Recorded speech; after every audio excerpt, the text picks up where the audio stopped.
ദൈവത്തിന്റെ ഏറ്റവും പ്രിയമുള്ളവരെ, അവിടുത്തെ സമാധാനം ഞാൻ ആശംസിക്കുന്നു. ഇന്ന് കർത്താവ് നമുക്ക് നൽകുന്ന ദൂത് ജ്ഞാനത്തിന്റെ പുസ്തകം 18-ാം അധ്യായം 3-ാം തിരുവചനം. അങ്ങയുടെ ജനത്തിന്റെ അനിശ്ചിത മാർഗത്തിൽ ജ്വലിക്കുന്ന അഗ്നിസ്തംഭത്താൽ അങ്ങ് വഴികാട്ടി.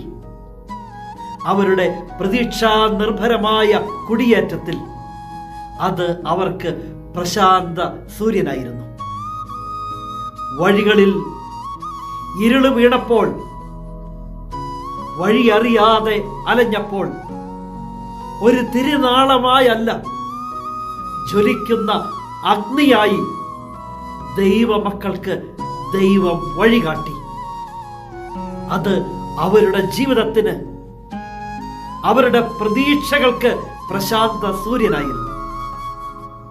ഇന്ന് ഈ ദൂത് കേൾക്കുന്ന എൻ്റെ പ്രിയമുള്ളവരെ, ജീവിതത്തിൽ വാതിലുകൾ അടയുമ്പോൾ, വഴികളിൽ ഇരുൾ വീഴുമ്പോൾ, വഴിയറിയാതെ അലയുമ്പോൾ, നിനക്ക് വേണ്ടി ജ്വലിക്കുന്ന ഒരു ദൈവമുണ്ട്.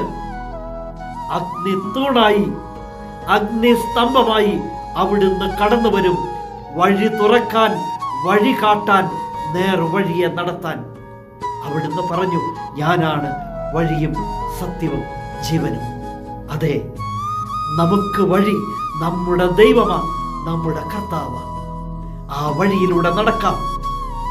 എങ്കിൽ ആ വഴി നൽകുന്ന പ്രതീക്ഷയും പ്രത്യാശയും ചെറുതാവില്ല.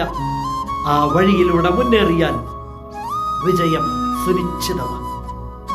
നിന്റെ ദൈവം നിന്നെ സമൃദ്ധിയായി അനുഗ്രഹിക്കട്ടെ.